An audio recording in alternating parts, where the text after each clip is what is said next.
Hello, good people of YouTube. Sealord here, and today we are talking about a battleship that is, well, a ship that I really didn't like too much when she came out. A ship that doesn't really make too much sense in the development and evolution of its line. A ship that is pretty stupid and dumb, but is, in my opinion, one of the best high-tier battleships in the game at the moment. She's aged very well, in my opinion, especially given the current state of high-tier gameplay, and that is the Tier 10 French tech line battleship, the Republic, or the Republique. The Republic is, well, it's a dumb-looking ship. I mean, most high-tier battleships, of course, have, like, 3 turrets or 4 turrets with 2 guns per turret. But the Republic says, nope, I'm just a big old Graf Spee.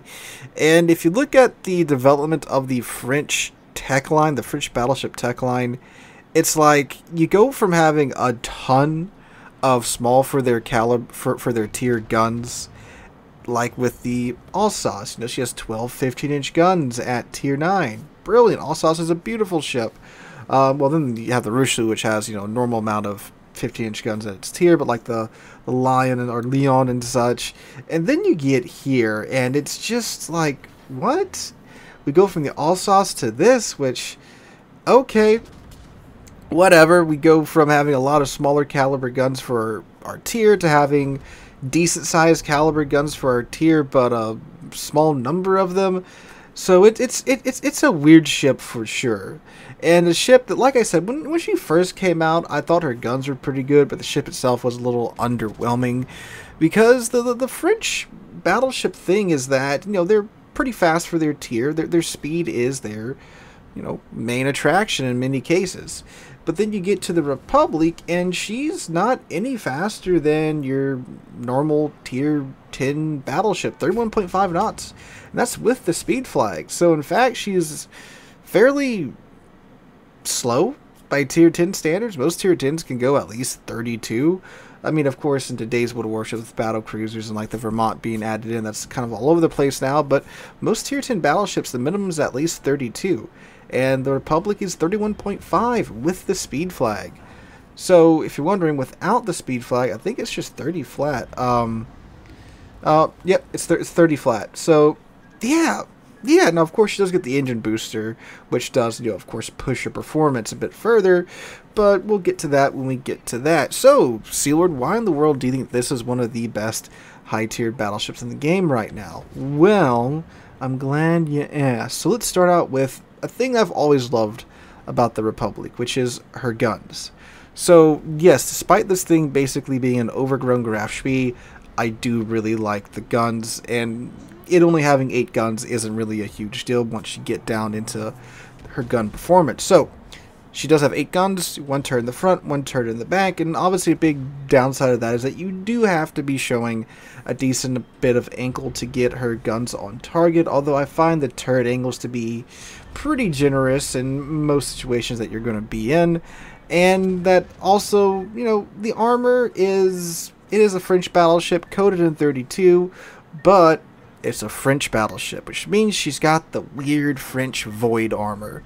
If you guys don't know what I'm talking about, you haven't shot at a French cruiser in game, because the French ships, for some reason, when they are flat broadside to you, you blast them right in the citadel, and you just get either mediocre pins, or you get torpedo damage, torpedo protection damage, which is of course mediocre damage, because apparently the French just field their armor with more holes than you get when you cook French bread.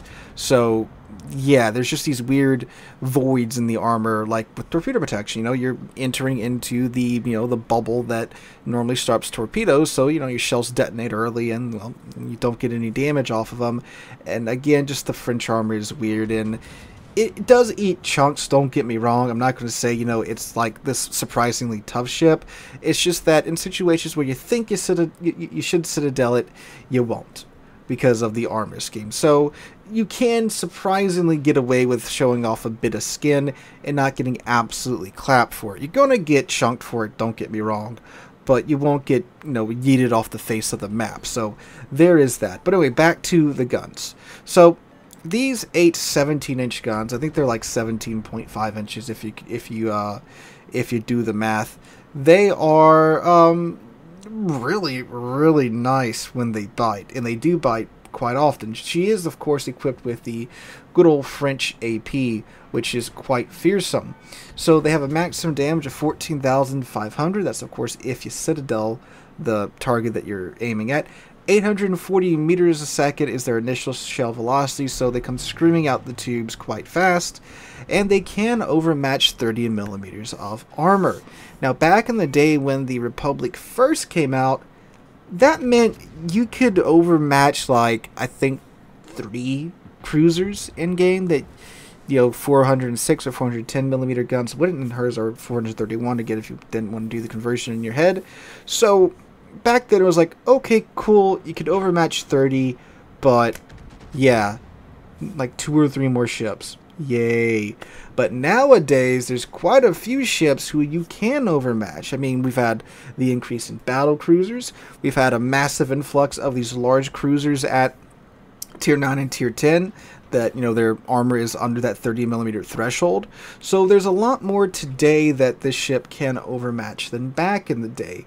So that's excellent. And again, the shells are quite fast. They're quite comfortable to aim. It's not like the American battleship shells, where of course you have to, do math almost to predict where they're going to land at, because they take forever to get to the target. These shells get there pretty dang quick.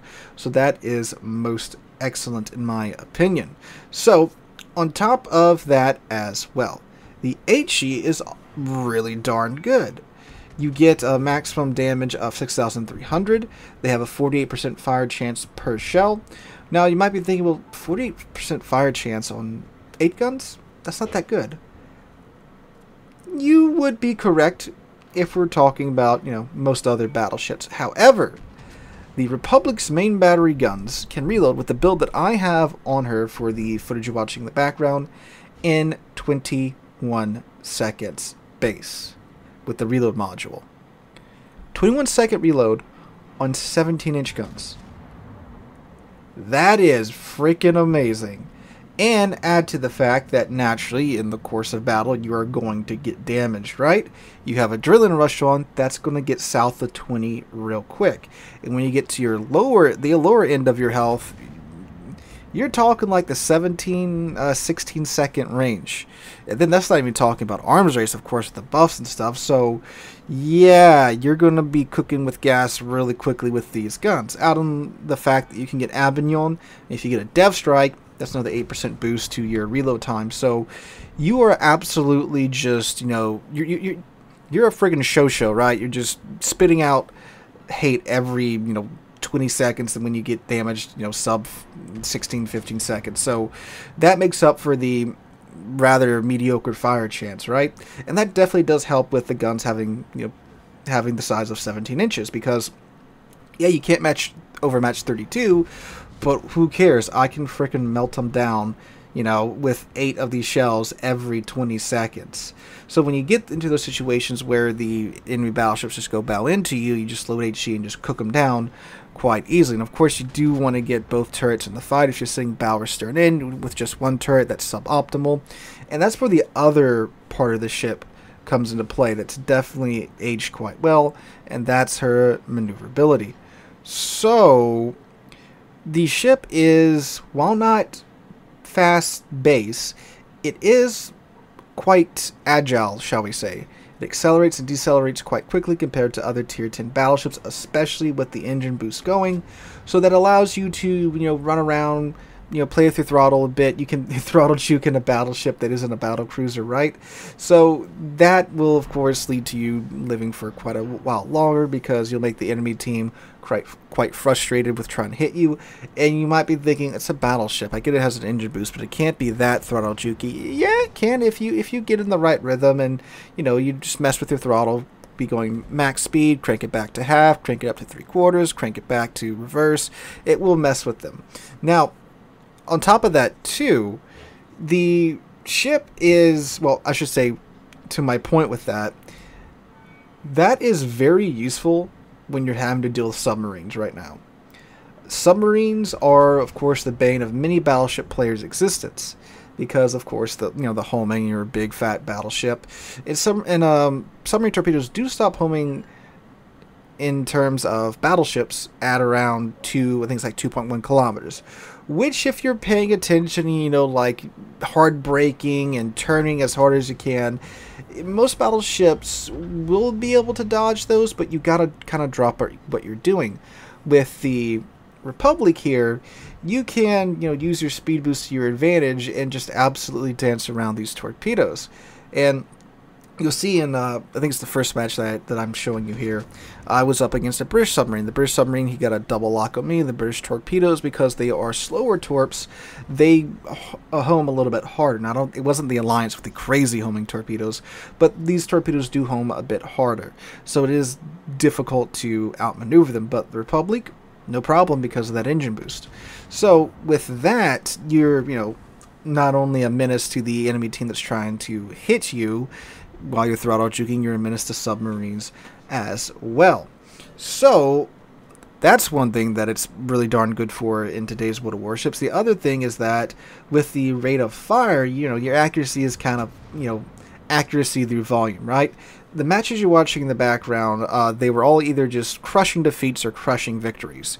Yet in every single game, I was able to get around 130, 140,000 damage in the Republic. Now, that's nothing crazy by any stretch of the imaginations, right? But it is consistent performance. Most battleships, obviously, when you don't have the time to get your damage in, sure, one game you might get 180,000, but the next game you might get like 60 or 70 or 80, and then the game after that, if you're lucky, maybe 100, so forth and so on.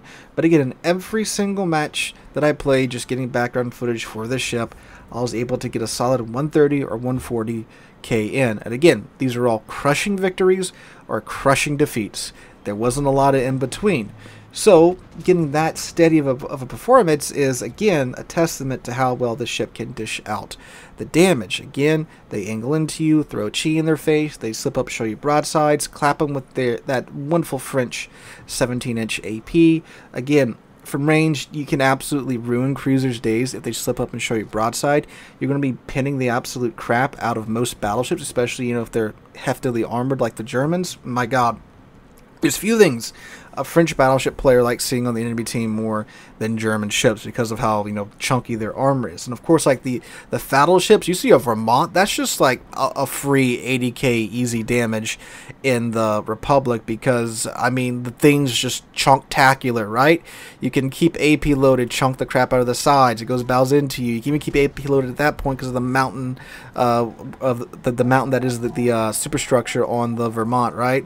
And then even at that point, you can just melt the guy down if his superstructure gets saturated, because again, it's a massive target and your HE is going to be landing on the target. So while the individual salvo accuracy may not be that great despite having 2.0 Sigma, again, just through the frickin' 20-second reload with the module, you're going to be sending so much downrange that you're going to hit some of that, right, and get your damage in through that. So the Republic, a ship that has came out, I was pretty meh about it. Oh, and she has a rotating funnel now, finally. That's been a thing for me for years, is that when she was in development, they said that she was going to have this rotating funnel that, keeps the smoke out of the way of the rangefinders. But unfortunately, she came out and she never got it. But now she finally has a rotating funnel. So good on you, Wargaming, for finally bringing that back. Or I guess for finally implementing it. But yes, a ship that, in my opinion, is one of the best battleships for the current meta at higher tier. A ship that I'm going to be playing a whole lot more of. A ship that, I mean, she never was unpopular. I'm not going to sit here and tell you that. But she definitely wasn't a top pick, let's say. I didn't see her like, you see Yammies and Montanas and Conquerors and, all those popular battleships pretty much, like, at least every other game you'll probably see at least one of the ships that I mentioned there. But the Republic, not so much. Maybe like every 3 or 4 games one would pop up. So I'm not going to say she's been slept on or anything like that, but one that I think is a very, very excellent choice for today's World of Warships. So guys, let me know what you guys think about the Republic in the comments down below. If you enjoyed, make sure to drop a like, leave a comment, subscribe to the channel. We're on our way to 75,000 subscribers thanks to you guys. Hope you guys have a wonderful Wednesday, wonderful rest of your week. Hope to catch you guys in the next one.